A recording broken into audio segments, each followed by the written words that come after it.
자, 이제 1편의 진짜 마지막 쟁점이죠. 이제 다음 시간부터 이제 행정작용법에 들어가게 되면은 여전히 진도가 상당히 탄력을 받을 겁니다. 자, 신고 신청의 요건인데 자기한결적 신고 요건은 얘는 형식 그 요건이라 그랬죠. 자, 첫째 줄 형식적 요건을 갖춰 시장군수에게 적법하게 건축주 명의 변경을 신고한 때에는 그 시장군수는 그 신고를 수리해야지 실체적인 이유를 내세워 신고의 수리를 거부할 수 없다. 어라? 건축주 명의 변경 신고? 저거는 수리를 위한 신고로 분류를 한 것 같은데.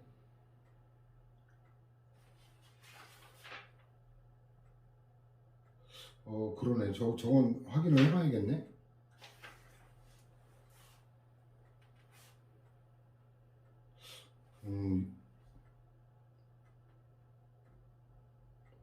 이건 확인해서 다음 시간에 알려줄게요. 제가 뭔가를 착각한 것 같은데. 형적 요건을 갖춰 시장군수에게 적법하게 건축주의 명의 변경 신고한 때 그 수리를 같은 뭐 자족적이든 수리를 위한 식으로 똑같아요. 요건을 갖추면 수리해야지 실체적인 이유를 내세워 신고의 수리를 거부할 수 없다.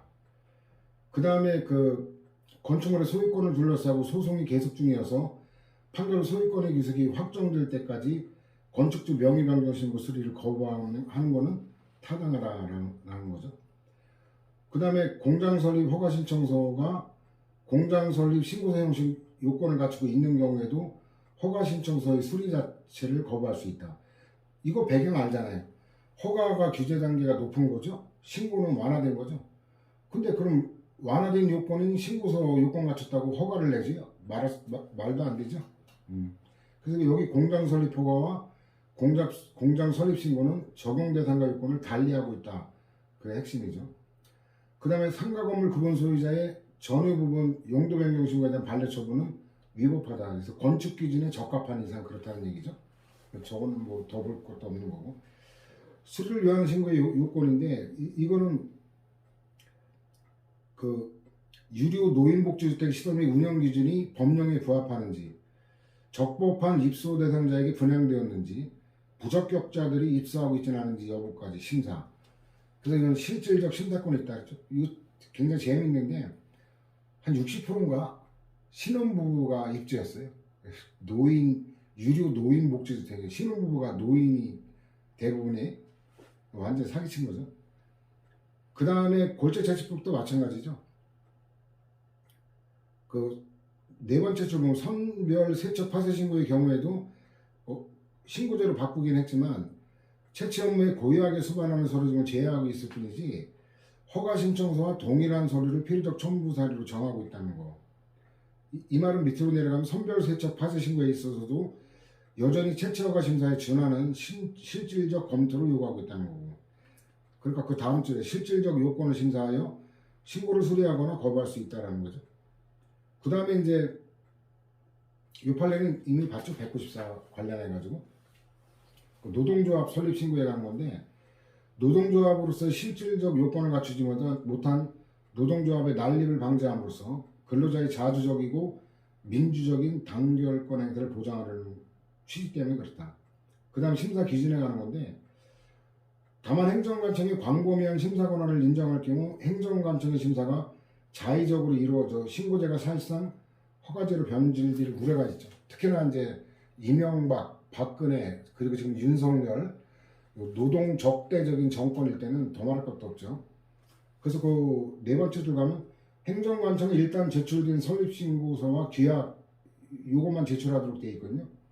내용을 기준으로 사후 강목의 해당 여부를 심사하되 설립신고서를 접수할 당시에 그 해당 여부가 문제가 된다고 볼만한 객관적인 사정이 있는 경우에 한해서만 그 신고서와 규약 내용 이외의 사항에 대해 실질적인 심사를 거쳐 반려 여부를 결정할 수 있다라는 거. 그 다음 허가권자가 양수인에게 건축할 대지의 소유 또는 사용에 관한 권리를 증명하는 서류 제출을 요구하거나 양수인에게 이러한 권리가 없다는 실체적 이유를 들어 신고 수리를 거부할 수 없다. 그래서 이러면 이거는 자족적 신고라는 얘기 같은데, 이거 아까도 나왔는데 아마 제가 확인하고 본다 그랬죠. 228도 그렇고.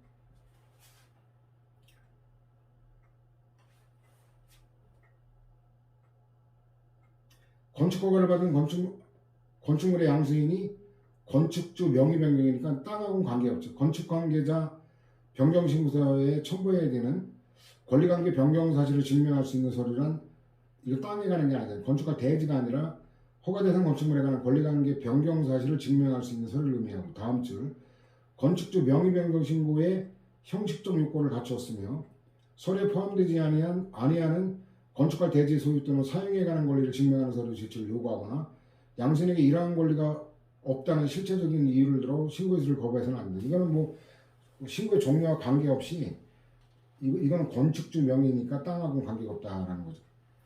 그 다음 신청의 요건인데, 실질적 요건에 관한 흠이 있는 경우에도 원칙적으로 이건 안 되는 건데, 민원인의 단순한 착오나 일시적 사정 등의 기한 경우에는 보완이 가능하다는데, 일단 보완이 대상이 되면 보완이 가능한 경우에죠. 보완이 불가능하면 안 되잖아요. 내용 또한 형식적 절차적 요건이거나 실질적 요건에 관한 흠이 있더라도 민원인의 단순한 착오나 일시적 사정 등에 기인한 경우라 해야 되는데, 보완이 가능한 경우 보완을 요구하지 아니한 채 곧바로 건축허가 신청을 거부한 건 재량권의 범위를 벗어난 것이다. 근데 이거 요구하고 이제 이원하고 이게 달라요. 내용이 다른 거예요. 그 17조 5항은 행정처분을 하여금 신청에 대하여 거부 처분하기 전에 반드시 신청인에게 신청의 내용이나 처분의 실체적 발급 요건에 관한 사항까지 보완할 기회를 부여해야 될 의무를 정한 게 아니다. 그래서 이게 그 구비 서류의 미비 등 흠의 보완, 이때는 보완을 요청하도록 되어 있는데 신청 내용의 보완을 분명하게 구분하고 있단 말이에요. 그래서 밑에서 세 번째 줄 보면, 그래가지고 그 내용에 관한 거는 이거하고 관계없다는 거예요. 구비 서류의 미비, 첨부 서류 이런 그 형식상의 흠의 보완만 되는 거지 내용에 관한 거는 그렇지 않다. 그 다음에 이제 세 번째 78년인데 또 바로 출제가 됐죠. 근데 이 바로 출제된 게 아니라 이건 뭐냐면 이제 옛날에도 있던 판례예요. 그래서 이제 주석을 그렇게 한 건데, 아니 뭐 2021년 판례가 어떻게 10년 14년에 출제됐냐? 내용 그 새로운 판례를 대체한 거라 그래요. 같은 내용인데. 자, 거부 처분이 있은 후에 당사자가 다시 신청을 하는 경우에는 신청의 제목여하에 불구하고 그 내용이 새로운 신청을 하는 취지라면 이게 새로운 신청이 있어야 돼요. 그렇지 않은 거는 이거하고는 다른 사안이에요. 관할행정청의를 다시 거절하는 건 새로운 거부 처분이라는 거죠. 다음 줄 보면, 설령 신청 기간을 제한하는 특별한 규정이 있더라도 재신청이 신청 기간을 도과했는지는 본안에서 재신청에 대한 거부 처분이 적법한가를 판단하는 단계에서 고려할 요소이지 소송요건 심사 단계에서 고려할 요소가 아니다. 소송요건이 아니라는 얘기예요. 재신청 신청 기간 도과했을 때 거부한 거는 적법이잖아요. 위법 적법은 본안 판단이죠. 이런 반복된 처분에 관한 것도 대상적 결의 종합 정리해놨는데 1002에 있어요. 1002에 1002에 보면 처분성 인정 반복된 거고 새로운 신청에 대한 게 이거 쭉 나오죠. 그거하고 비교를 해서 예습하라고 한 거죠. 1002. 그 다음에 보충자료에 사실관계가 좀 나와 있거든요.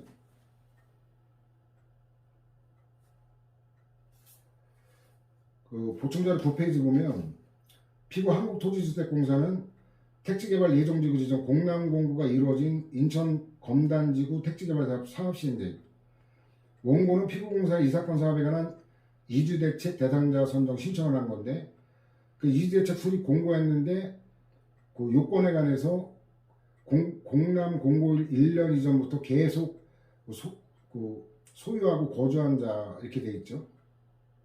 그 신청을 했는데 원고가 피고가 1차 결정에 어때요? 그 기준을 이후에 취득한 거다 이래가지고 제외하는 결정을 내렸죠. 그 통보서의 이게 핵심이에요. 그 이의 신청할 수 있고 행정심판 소송 제기할 수 있다.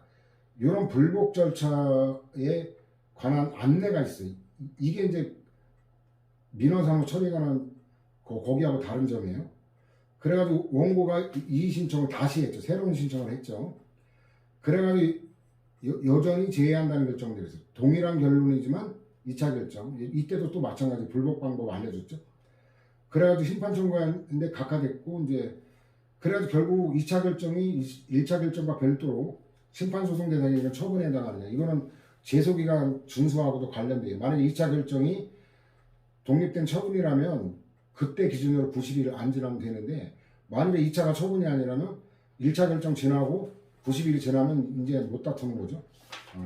원심에는 기각됐는데 자, 대법원 판단은 처분성 인정했어요. 그래가지고 이 피고공사가 밑줄 친 거, 원고에게 2차 결정을 통보하면서 이렇게 불복 방법을 안내했죠. 그럼 피고공사 스스로도 얘가 절차법 소송법상 처분에 해당한다고 인식하고 있고 상대방도 마찬가지고 그래 심리성실에도 어긋난다. 지가 뭐 제기할 수 있다고 했다가 아니라고 하는 거 금반원의 법리죠. 그래도 원심이 원응한 판결은 이거는 불복감 방법 안내를 하지 않았던 거예요. 그래서 저게 어디냐면 불복 방법 안내라는 민원사무 처리에 관한 법이죠.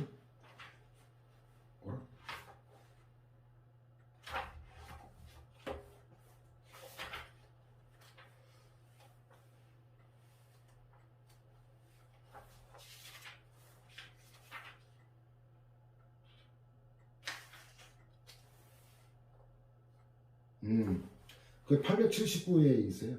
저 판결 879쪽 879에 그 동그라미 1번 있죠. 민원사무 처리에 관한 법률 제18조 1항에서 정한 거부처벌에 대한 이의 신청을 받아들이지 않는 취지의 기각결정 또는 그 취지의 통지는 항고소송 대상이 아니다라는 게 바로 그 판례예요.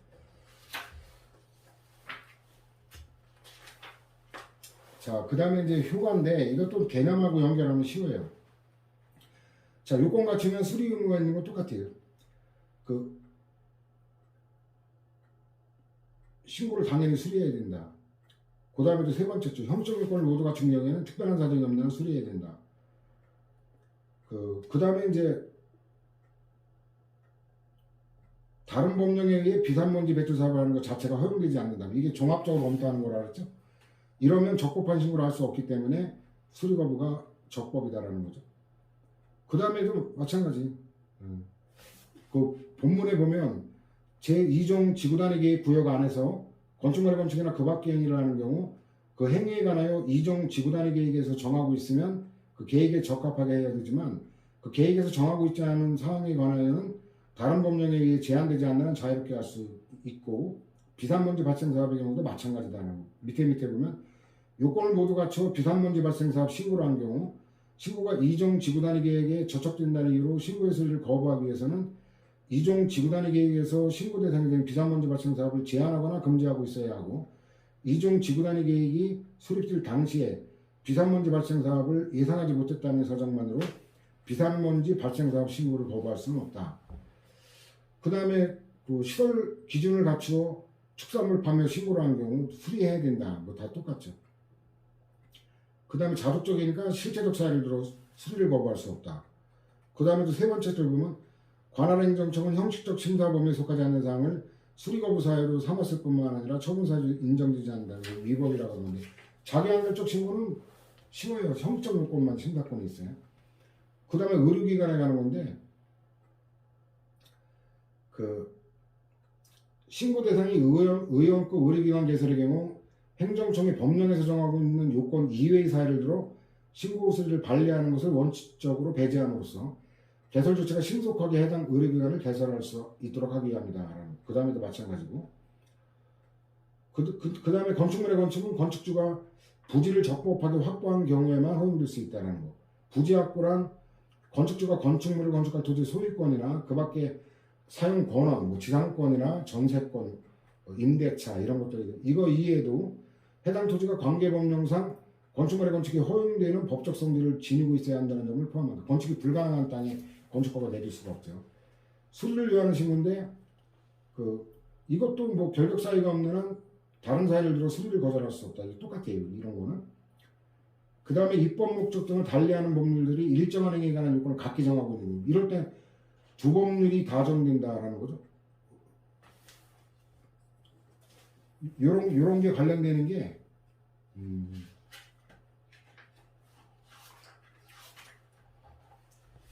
그 333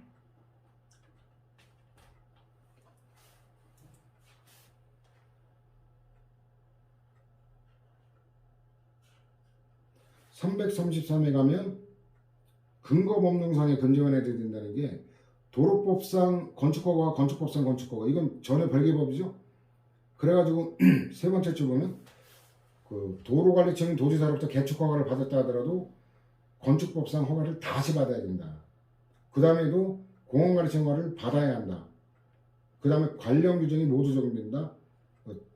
이게 원칙이에요. 이게 원칙이고 또 340에 보면 아니네. 340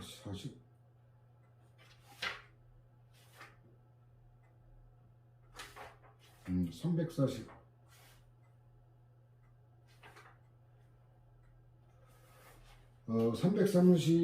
340에 보면 그 위에 최신 판례라고 나와 있죠.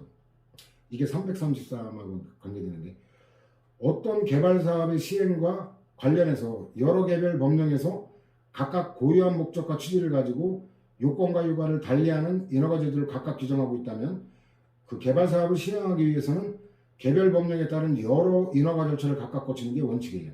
둘 다 거치는 게. 그 예외가 인허가 의제하고 계획의 집중이거든요. 다만 어떤 인허가의 근거 법령에서 절차 간소화를 위하여 관련 인허가를 의제 처리할 수 있는 근거 규정을 둔 경우에는 사업 시행자가 인허가를 신청하면서 하나의 절차 내에서, 그러니까 절차 간소화죠, 관련 인허가를 의제 처리해 줄 걸 신청할 수 있어요. 신청을 한 번만 하면 된다는 면에서 절차 간소화지. 관련 인허가 의제 제도는 사업 시행자의 이익을 위해 만들어진 거기 때문에 사업 시행자가 반드시 관련 인허가 의제 처리를 신청할 의무가 있는 건 아니에요. 의제되는 인허가 필요 없다면 그거는 신청 안 해도 된다, 이 얘기죠. 이게 333하고 관계되는 거고. 자, 다시 돌아올까요?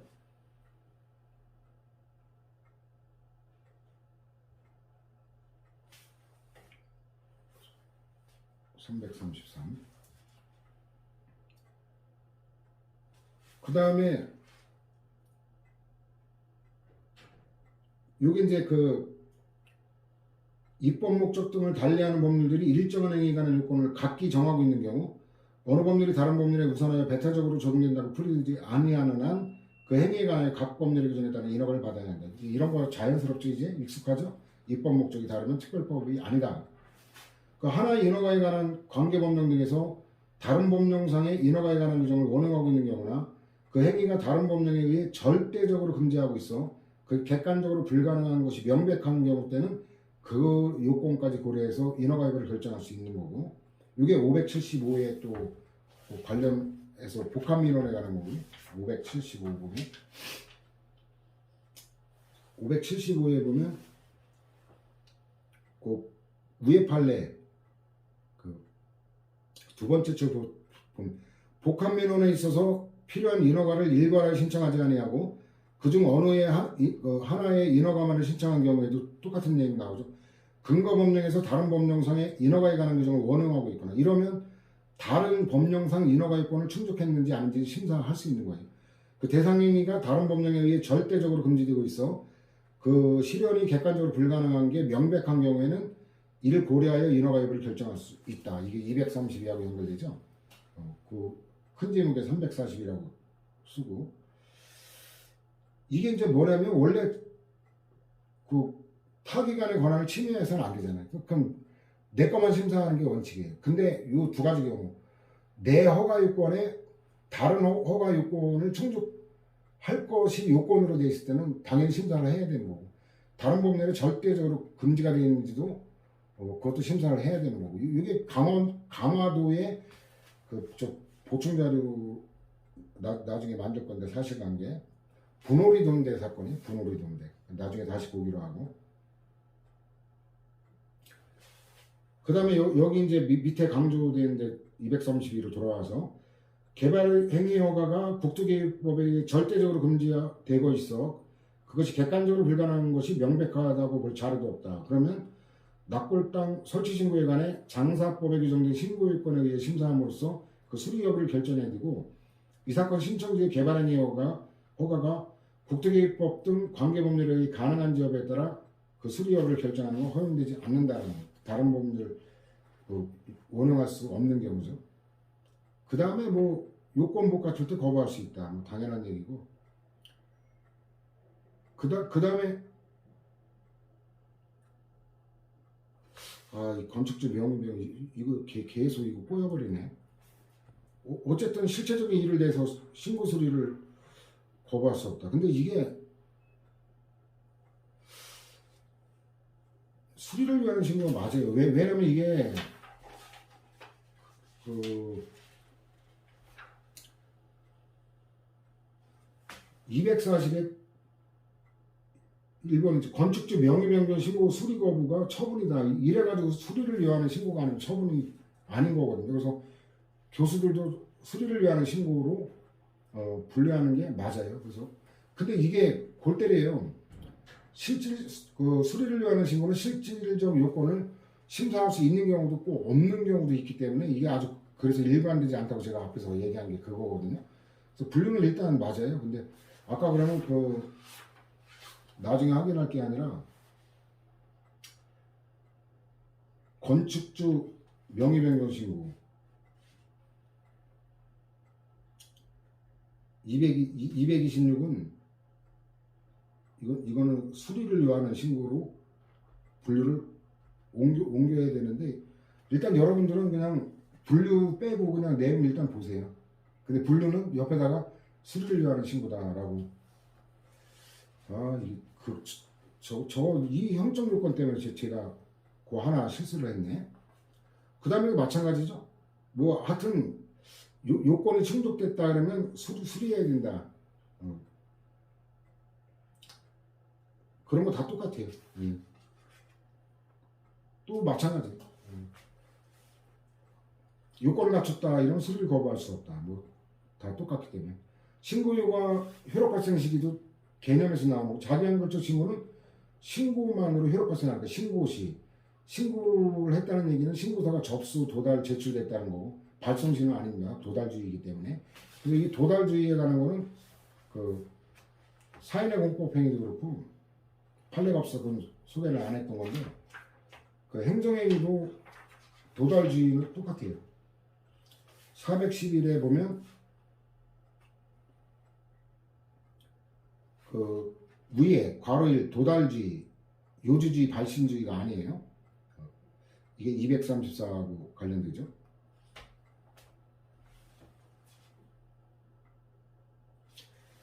담당 공무원이 법령에 규정되지 아니한 다른 사유를 들어 그 신고를 반려한 경우 신고 이력 발생 시기는 신고서 제출 시기다라는 거죠. 그래서 이건 안타까운 거예요. 이 법을 일반 국민이 이런 걸 다 알 수가 없죠. 다른 거 요구하면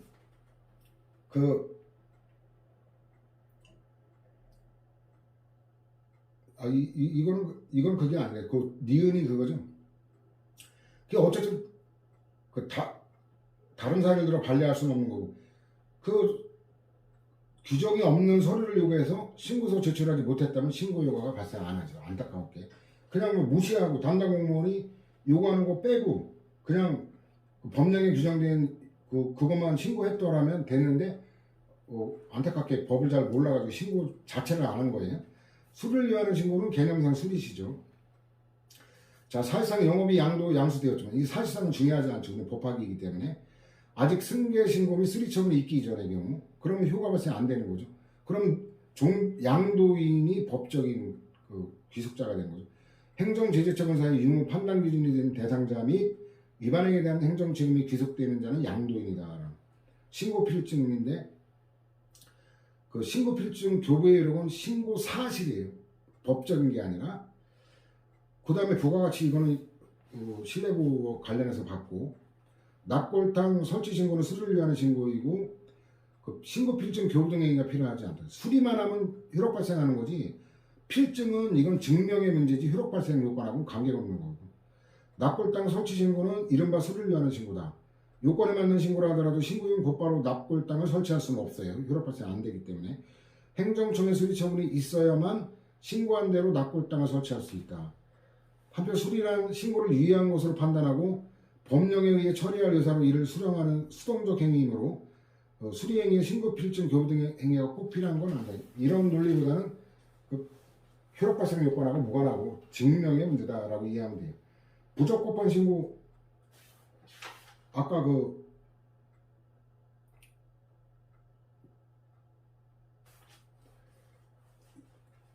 앞에서도 봤죠. 그 신고 자체를 안 했거나 했더라도 요건을 못 갖춘 거는 효력 발생 안 된다 했죠. 요건을 갖추지 못한 체육시설업 신고는 부적법한 거로 무신고 영업행위. 판례번호 97도 형사 처벌됐죠.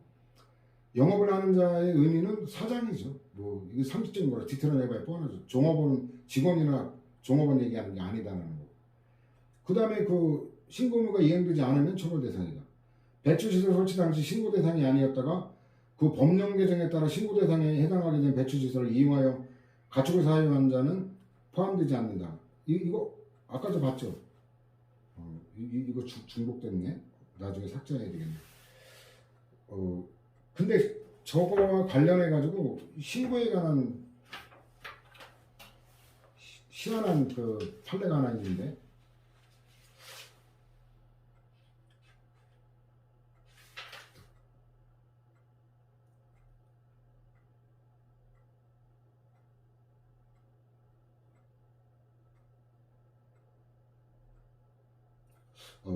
이거 미리 찾아놓을 걸 좀 그랬나?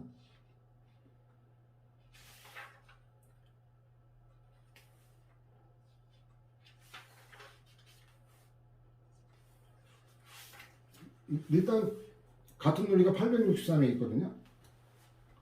그 236과 863에 보면 위에 8번 판례 동그라미 8, 신고 없이 종기업을 영위한 경우 휴업보상 대상이 되지 않는다. 그것도 신고를 안 했기 때문에 법적이가 발생하지 않는다. 연결하면 되는 건데,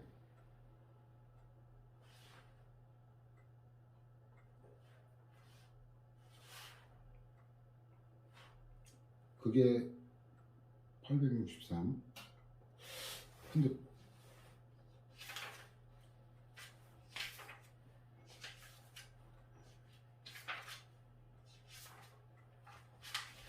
그 찾으니까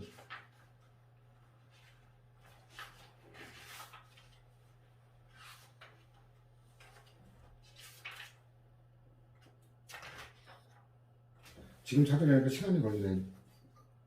나중에 확인해 볼게요.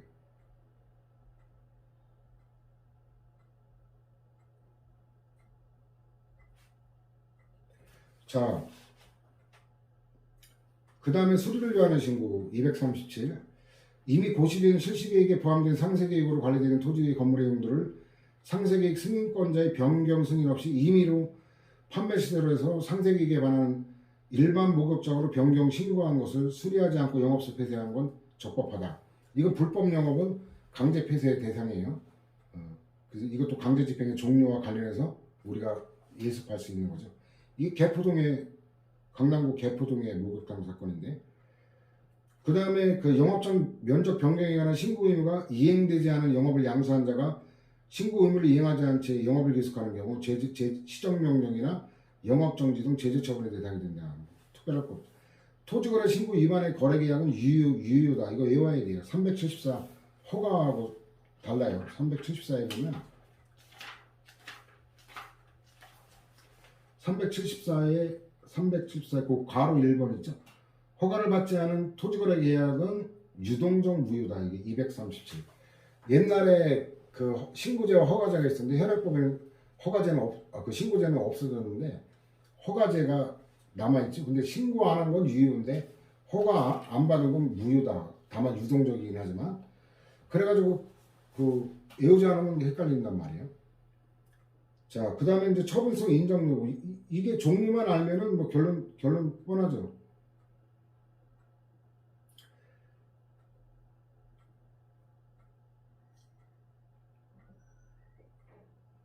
자, 239로 갑시다. 그 도표는 뭐 종류 이미 앞에서 본 거고, 처분에 관해서 명시로 판시하는 것만 여기 따로 정리한 건데 특별한 의미는 없어요.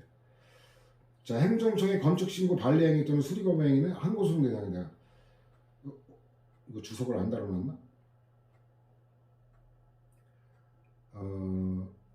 이게 1013하고 연결될 건데, 건축신고가 반려될 경우 당해 건축물의 건축을 개시하면 시정명령, 이행강제금, 벌금의 대상이 되거나 당해 건축물을 사용하여 행할 행위 허가가 거부될 우려가 있어 불안정한 지위에 있고, 건축신고 반려행위가 이루어진 단계에서 당사자로 하여금 반려행위의 적법성을 다투어 그 법적 불안을 해소한 다음 건축행위에 나아가도록 함으로써 장차 있을지도 모르는 위험에서 미리 벗어날 수 있도록 길을 열어주고, 위법한 건축물의 양상과 그 철거를 둘러싼 분쟁을 조기 근본적으로 해결할 수 있게 하는 게 법치행정의 원리에 부합한다. 이게 1013회인데 일관되지는 않아요. 이게 반복된 처분에 관한 건데, 점차 저런 식으로 처분성을 인정한 추세이긴 한데,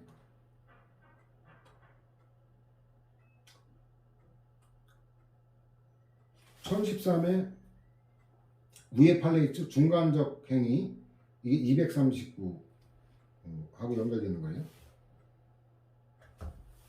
그 주의할 거는 주석을 도표로 달아놨을 것 같은데, 인허가 의제 수반하는 게 아니라 그냥 건축신고 있죠? 걔는 자족적 신고인데 처분성 인정하는 거로만 바뀐 거예요. 아, 주석을 안 달아놨구나. 나중에 주석을 추가해야겠네요. 여러분들 간단하게 쓰세요. 자족적 신고이면서 처분성 인정. 왜 이걸 빠졌을까?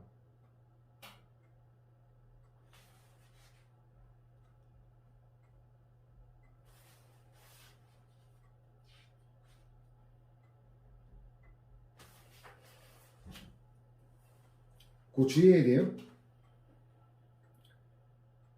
저런 유사한 게 그 뭐가 바뀌고 뭐가 안 바뀌었냐 이런 거를 또 하나 인용을 해주자면, 뭐야 갑자기 생각이 들었다 깜빡. 협의의 소유에 관해서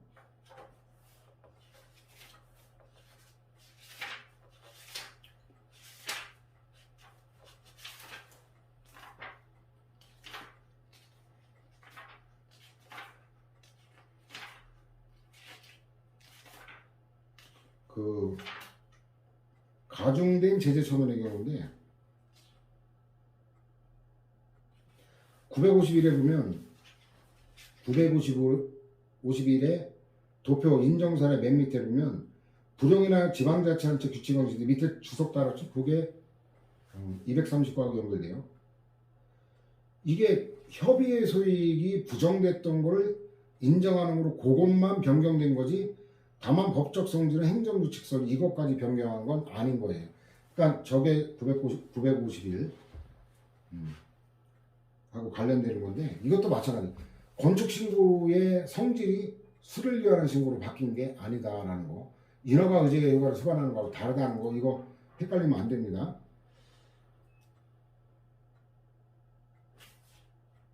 그 다음에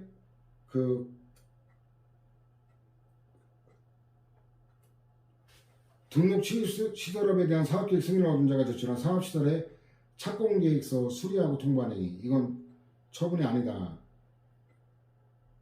그래가지고 이 승인을 받았다면 그냥 수리하고 관계없죠. 논거가 없기 때문에 이게 부정사례 도표는 안 해놨는데, 하여튼 논거가 없기 때문에 그냥 결론 알아둬야 될 거고, 행정청의 착공신고 반려행위는 항고소송 대상이 된다. 자, 마찬가지 건축법상 아까 건축신고, 착공신고 다 똑같아요.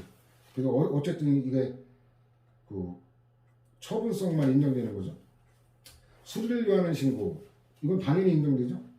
건축주 명의 변경 신고, 수리 거부 행위. 세 번째죠. 건축공사를 계속하기 위해 또는 건축공사를 완료한 후에 자신의 명의로 소유권 보존 등기를 하기 위해 가지는 구체적인 법적 이익을 침해하는 결과다라는 거고. 그 다음 세 번째죠. 파주시장이 갑교에 이행통지를 했다. 이행통지함으로써 이 이행통지가 자체가 실질이 수리다라고 하는 거죠. 별도 수리 처분과 별도로 다른 처분이 되는 거라 이행통지와 수리가 같은 거지 실질이 같은 거지 별개가 아니다라는 거예요. 그 다음에 그 영업자 지휘승계 신고 이건 당연히 처분이잖아요. 신고를 요하지 않는 사항에 대한 신고는 부정이죠. 아예 이건 신고 자체를 안 해도 되는 거니까 법적 효과 무관하잖아요. 수리를 하든 말든. 안산시 사건인데 그 5개 운동시설은 테니스장을 배드민턴장으로 변경한 사실의 신고 수리는 처분이 아니다라는 거고. 이거는 참 뻘쭘한 사건이에요. 왜냐하면 행정청이나 안산시 장이나 공무원, 주민들이나 다 쌍방착오에 빠진 거예요. 신고 대상이 아닌데 신고했고, 신고 대상이 아닌데 이걸 수리했고, 쌍방착오였죠. 그 다음 납골당 설치 신고하고 부대시설하고 나눠진다 그랬죠. 수리를 위한 신고로 이거는 처분이에요. 발레행위가. 관리사무실, 유족편의시설 같은 부대시설에 가는 거는 신고사항이 아니므로 발레행위는 처분이 안 돼요. 이건 더 기형을 토했죠. 신고 대상이 아닌지를 모르고 신고했는데 더 나아가 아예 그냥 반려를 하는 기형을 토했는데 참 뻘쭘한 사건이죠. 물론 이제 행정공무원이 대법원 판례가 나오기 전에 이게 법적 의미를 알기는 어렵죠. 그 다음에 신청. 하여튼 뭐 기간에 관한 거는 다 훈시규정이다 그렇게 보면 돼요. 하여튼 뭐 며칠 내에 뭐 해야 되는가. 훈시규정은 가르쳐 보여주는 거지. 그게 강행규정하고 반대. 1101에 그런 내용이 있죠. 자, 1101에 보면 상당 기간의 경과 괄호 1번 있죠. 법적 성질은 훈시규정이다. 밑에도 마찬가지로 시기에 관한 규정은 훈시규정이다. 이게 240이라고 연결되죠. 1101. 자, 이거는 한 번 익히면 계속 똑같은 거기 때문에. 그 다음 행정행위 중 신청에 의한 처분의 경우 신청에 대해 일단 거부 처분이 행해진 후 그 거부 처분이 적법한 절차에 의해 취소되지 않은 상태에서 사유를 추가하여 반복하여 행한 거부 처분. 이거는 아까는 새로운 신청에 대한 새로운 결정이었잖아요. 근데 이거는 새로운 신청도 안 했는데 참 공무원 진짜 희한한 공무원이에요. 아니 거부당해서 나는 그런가 보다 하고 포기하고 있는데 거부한다. 이게 또 날라온 거예요. 또 얼마 잊을만 하니까 거부한다. 또 잊으라고. 이게 도대체 뭔 애들 장난 같은 소리지. 자, 이게 아까도 얘기했죠. 1002페이지. 그 반복된 거부. 신청에 대해 이거는 취소가 안 된 건데 신청이 없는데 그랬던 거예요. 1002에 이거 240일도 했나 모르겠네. 1002에 보면 맨 밑에 판례 있죠. 동일한 내용의 새로운 신청, 이게 240이라고 비교할 거예요. 새로운 신청에 대해 다시 거절의 의사표시를 하는 경우에는 새로운 거부 처분이 있는 걸 보아야 되지만 이건 새로운 신청이 없었는데 공무원이 반복해서 거부한 엽기적인 거예요. 자, 이제 다음 시간에 드디어 행정작용법, 행정입법부터 행정행위, 그 다음 확약, 행정계획, 공법상 계약, 그 다음에 사실행위, 행정지도 이렇게 해서 행정작용 나오고 그 행정작용에 관한 법적 규율, 행정기본법, 행정절차법. 근데 행정기본법에 관한 판례는 아직 안 나왔죠. 행정절차법, 민원 처리에 관한 법률, 공공기관의 정보 공개에 관한 법률, 개인정보보호법. 이렇게 해서 이제 2편은 법률과 연계되는 그 후반부가 법률과 연계되는 거고 그 앞부분은 이론적인 것과 연결되는 판례들이 많이 있습니다. 다음 시간에 또 진행하도록 하겠습니다.